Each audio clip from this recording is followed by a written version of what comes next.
Hello বন্ধুরা, আমি কাজী রাসেল উপস্থিত হয়েছি আপনাদের সামনে আর একটা নতুন কাজ নিয়ে। আজকে যে কাজটি দেখাবো সেটি একটি 32 ইঞ্চি এলইডি টেলিভিশন। এর সমস্যা, এটি বৈদ্যুতিক শর্ট সার্কিট হয়ে এর পাওয়ার সেকশনটি জ্বলে গেছে। তো আমরা দেখে নেব পাওয়ার সেকশনটি কোথায় কী অবস্থা। এখানে দেখা যাচ্ছে ফিউজ সহ কিছু কম্পোনেন্ট জ্বলে গেছে। তো আমরা এই পাওয়ার বোর্ডটিকে কীভাবে রিপেয়ার করব সেই সম্পর্কে আজকের ভিডিও। তো চলুন আমরা বোর্ডটিকে বিস্তারিত দেখি এবং তারপরে কথা বলি। তো বন্ধুরা, আমরা দেখতেছি এটি পাওয়ারের বড় ধরনের একটি ফল্ট হয়েছে। পাওয়ারটা সহকারে টোটাল বোর্ডটা দেখে নেব। তো এখানে পিসি বাস্ট হয়ে গেছে, রেকটিফায়ারগুলো শর্ট হয়ে গেছে। তো আমরা এর কম্পোনেন্টগুলো চেঞ্জ করব এবং টোটাল বোর্ডটি দেবো। তার আগে আমরা বোর্ডটির নাম্বার দেখে নেব। এটির বোর্ডটার মাদারবোর্ডের নাম্বার হচ্ছে 338 pb801। তো এই বোর্ডটা পাওয়ার সেকশন ফল্ট। বন্ধুরা, আমরা স্মার্ট এই বোর্ডটি কি সব ভালো করে দেখে নিব সকল ইয়েগুলো। বোর্ডটিকে প্রথমে ভালো করে পর্যবেক্ষণ করতে হবে যে আমার বোর্ডের ফল্টটা কোথায় কোথায় হয়েছে। তো এটি ডবল চুপারের একটি স্মার্ট এলইডি টিভির বোর্ড। এর সিস্টেমটা একটু ব্যতিক্রম। তো এটা হচ্ছে মেন চুপার। এই চুপারে 12 ভোল্ট সাপ্লাই হবে, আর এটি হচ্ছে ইনভার্টারের জন্য। তো আমার এখানে মূল এসি সাপ্লাইয়ের যে ভোল্টেজগুলো, যে পার্টসগুলো, এগুলোর মধ্যে ফিউজ, কিছু কম্পোনেন্ট আমরা মেপে দেখব। তো সর্বপ্রথম আমরা ক্যাপাসিটারে কন্টিনিউটি চেক করে দেখব। তো ক্যাপাসিটারের কন্টিনিউটি চেক করার জন্য আমরা ডায়োড রেঞ্জে রাখবো এবং ক্যাপাসিটারের মাপ দিব। একদিকে ওপেন দেখাবে, আরেকদিকে 500 সামথিং রিড করবে। তো ক্যাপাসিটার ওকে আছে, এবং এর মসফেটটা যদি শর্ট থাকতো তাহলে ক্যাপাসিটার এখানেও একটা ইফেক্ট দেখা দিত। তো মসফেটও আশা করি ওকে আছে। আমরা এখানে ডায়োড আছে, ডায়োডগুলো মেপে নেব। ডায়োড শর্ট দেখাচ্ছে,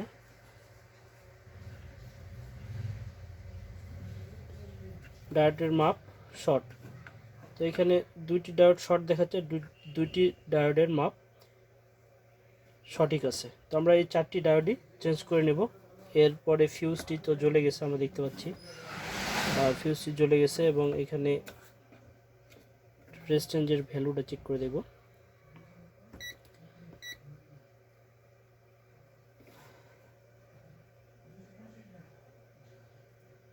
রেজিস্ট্যান্সের ভ্যালু ঠিক আছে, এটা 100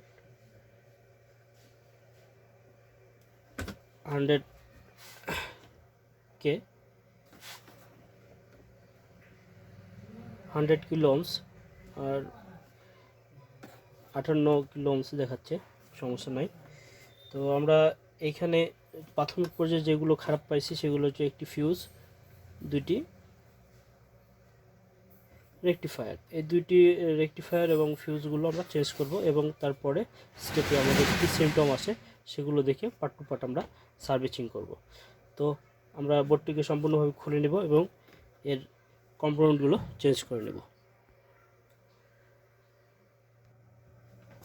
তো আমরা এখানে সার্ভিসিং টেবিলে এটি নিয়ে এসেছি, আমরা কম্পোনেন্টগুলো চেঞ্জ করব। তার আগে এখানে একটি প্রোটেকশন নিয়ে আছে, এটা আমরা খুলে নেব।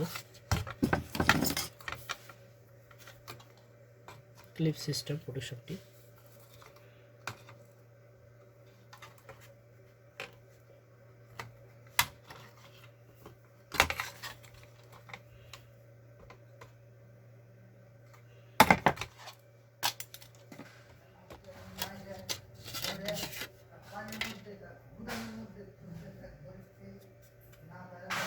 একটু পাওয়ার বোর্ডটি আমার চোখে একটু ভিজা ভিজা মনে হচ্ছে। আমি এটি ভালো করে হট গান দিয়ে শুকিয়ে নিব এবং তারপরে আমার কম্পোনেন্টগুলো চেঞ্জ করব।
তো আমরা এখানে নতুন দুটি রেকটিফায়ার নিয়েছি, 4টি আপাতত চেঞ্জ করব না, প্রাথমিক পর্যায়ে চেক করে দেখব, তারপরে আমি রিফাইন করে পরবর্তীতে আবার সবগুলো ইয়ে করবো। প্রথমত আমি এই দুটি রেকটিফায়ার লাগাবো এবং এই ফিউজটি শর্ট করে দিব। দেওয়ার পরে আমি ভোল্টেজটি দুটি রেকটিফায়ার খুলছি, 4টি চেঞ্জ করতে চাইছিলাম কিন্তু অরিজিনালটা কোয়ালিটি ভালো আছে বিধায় আমি দুটি চেঞ্জ করছি। তো দুটি রেকটিফায়ার চেঞ্জ করছি এবং এইখানে ফিউজটি আমি শর্ট করে দিয়েছি,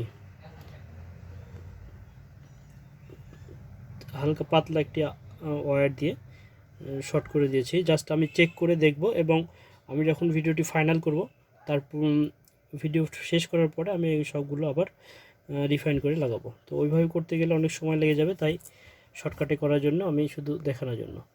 তো এখানে আমি কম্পোনেন্টগুলো চেঞ্জ করে নিয়েছি। আমি এটি বোর্ডে পাওয়ার দিব এবং এর ইএমআই ভোল্টেজ থেকে শুরু করে সকল ভোল্টেজের প্রপার কী কন্ডিশন আছে সেটি দেখব part two part.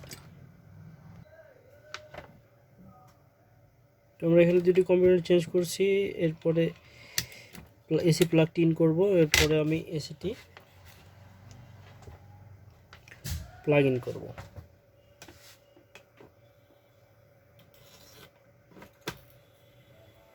Plug in করছি,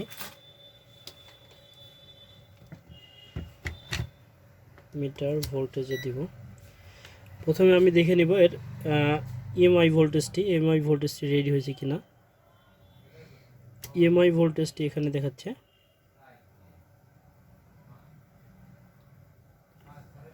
সরি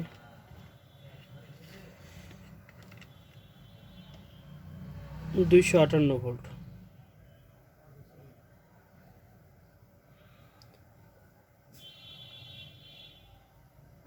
তো আমার এখানে ইএমআই সাপ্লাইটি ওকে আছে, ঠিক আছে। আমার ইএমআই ভোল্টেজটা একটু বেশি থাকা দরকার, কারণ আমি এটি আমার এখানে বিদ্যুৎটা বর্তমানে চলে গেছে। আমি 12 ভোল্ট ডিসি থেকে এসি করার পরে আমি এটি রিপেয়ার করতেছি এবং এরপরে আমি যে ভোল্টেজটি দেখব এর 12 ভোল্ট সাপ্লাই। আমার 12 ভোল্ট সাপ্লাই ওকে হয়ে গেছে। তো আমার বোর্ডটি বর্তমানে রেডি। তারপরে এই বোর্ড সম্পর্কে ডিটেলস একটু আলোচনা করি। তো এই বোর্ডটা যেভাবে কাজ করে, এর প্রাইমারি সেকশানে এইখানে ইএমআই ফিল্টার নিচে, ইএমআই ফিল্টার থেকে এখানে একটি ড্রাইভার আইসি লাগানো আছে। ড্রাইভার আইসি থেকে দুটি পিসি বা অপটোকাপলার ব্যবহার করছে এবং 431 দিয়ে রেগুলেটর করে 12 ভোল্ট সাপ্লাই করা আছে। আর এই 12 ভোল্ট সাপ্লাইটি বোর্ডে আসার পরে স্ট্যান্ড বাই রিলিজ হওয়ার পরে একটি ফিডব্যাক ভোল্টেজ যাবে সেকেন্ড ট্রান্সফরমারে। তো তারপরে এই ব্যাকলাইটের ট্রান্সফরমারটি চালু হবে এবং আউটপুট ভোল্টেজ তৈরি হবে। এখন এখানে আউটপুট ভোল্টেজ 0, কোনো ধরনের আউটপুট ভোল্টেজ নাই। তো এই হচ্ছে এই বোর্ডের ব্যতিক্রম ডবল চপারের। আর এইখানে ওয়াইফাই কানেকশনের জন্য একটি আলাদা সার্কিট এখানে করা আছে। তো স্মার্ট বোর্ডের পার্থক্য সাধারণত এটুকুই হয়, আর কোনো চপারে একটা দেখব, কোনো ডবল করছে। তো এটি ডবল চপার, আমরা সিঙ্গেল চপারে বেশি পাবো। তো এরপরে যে সকল ভোল্টেজগুলো ওই সেমভাবে 5 ভোল্ট, 3.3 ভোল্ট, র্যাম ভোল্টেজটা র্যামের উপর নির্ভর করে 1.8, 1.5, 2.5। তো এটা র্যামের উপর নির্ভর করে র্যাম ভোল্টেজটা হবে এই। তো আমরা এটি আবারও বোর্ডে সেট করে দেখব এবং এরপরে আমরা দেখব যে আমাদের কাজটি সম্পূর্ণ ওকে হয়েছে কিনা। তো চলুন আমরা বোর্ডটিকে প্যানেলে সেট করি এবং এর রেজাল্টটি আমরা দেখি। তার আগে বলে নিই, আমার এখানে যে ফল্টটি হয়েছিল বৈদ্যুতিক শর্ট সার্কিটের প্রথমে ফিউজ এবং দুটো রেকটিফায়ারটি ওভার ভোল্টেজের কারণে প্রথমে রেকটিফায়ারটি শর্ট হয়েছে, হওয়ার পরে ফিউজটি জ্বলে গেছে। জাস্ট এটুকুই। এরপরে আসলে ভোল্টেজটি লোড ওইভাবে নেয়নি বিধায় আমার শুধু ইএমআই সেকশনের প্রাইমারিতে কিছু কম্পোনেন্ট খারাপ হয়ে এই সমস্যা হয়েছে। কিছু বলতে এখানে দুইটি রেকটিফায়ার, একটি ফিউজ। তো আমি এখানে এগুলো চেঞ্জ করছি। তো এখন আমরা বোর্ডটিকে লাগাবো এবং টিভিটি চালু হয় নাকি সেটি দেখব। তো আমরা বোর্ডে এটি নিয়ে এসেছি, বোর্ডে সেট করব। এসি কানেকশান, এলপিডিএস কেবল, ইনভার্টার লাইন। তো ওটা এসি কানেকশানটি দিয়ে নিয়েছি। এই ক্ষেত্রে এক্সট্রা একটি ব্যবহার করবো এখানে আমরা।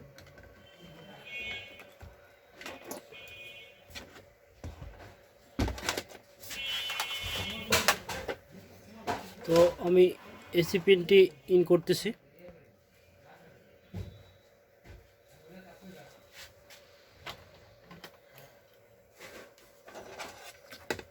এখানে আমার ইন্ডিকেটরটি জ্বলে গেছে।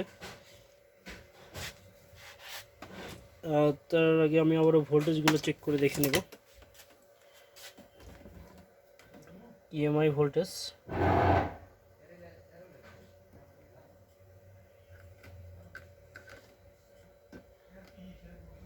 12 ভোল্ট।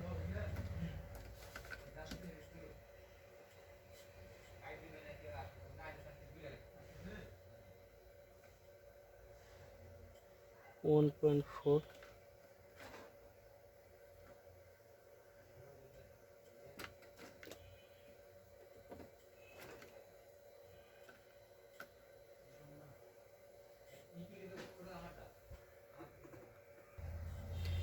তো এটাতে আমরা দেখে নিব। এখানে 12 ভোল্ট সাপ্লাই ওকে পাইছি।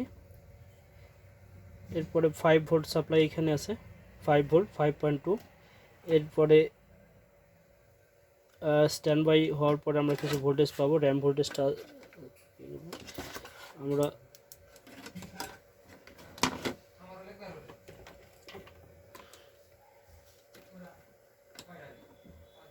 এখানে শর্ট করব, কারণ এটি পাওয়ারটি মিলে নাই। ব্যাকলাইটটি জ্বলে গেছে, স্ক্রিনটি চালু হয়ে গেছে। তো আমরা স্ক্রিনটি দেখে নেব যে আমার টেলিভিশনটি কাজ ওকে হয়েছে কিনা।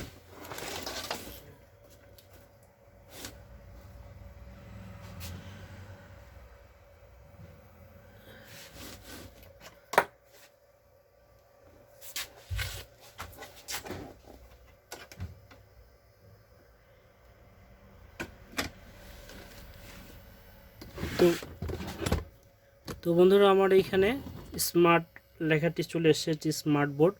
তো বন্ধুরা, আমার কাজটি এখানে সাকসেস। তো বন্ধুরা, আমার কাজটি যদি ভালো লাগে তাহলে অবশ্যই আমার চ্যানেলের পাশে থাকবেন। আর যারা অনলাইন কোর্স করতে চান এবং এই স্মার্ট বোর্ড, নর্মাল বোর্ডের সকল বোর্ডের ডিটেলস জানতে চান, সে তারা যোগাযোগ করতে পারেন আমার এই স্ক্রিনের নাম্বারে। যারা অনলাইন কোর্স করতে চান তারা স্ক্রিনের নাম্বারে যোগাযোগ করবেন, এবং ভিডিওটি দেখে যদি ভালো লাগে তাহলে আমার চ্যানেলটি অবশ্যই সাবস্ক্রাইব করবেন, আমার চ্যানেলের পাশে থাকবেন। সবাইকে অনেক ধন্যবাদ ভিডিওটি সম্পূর্ণ দেখার জন্য।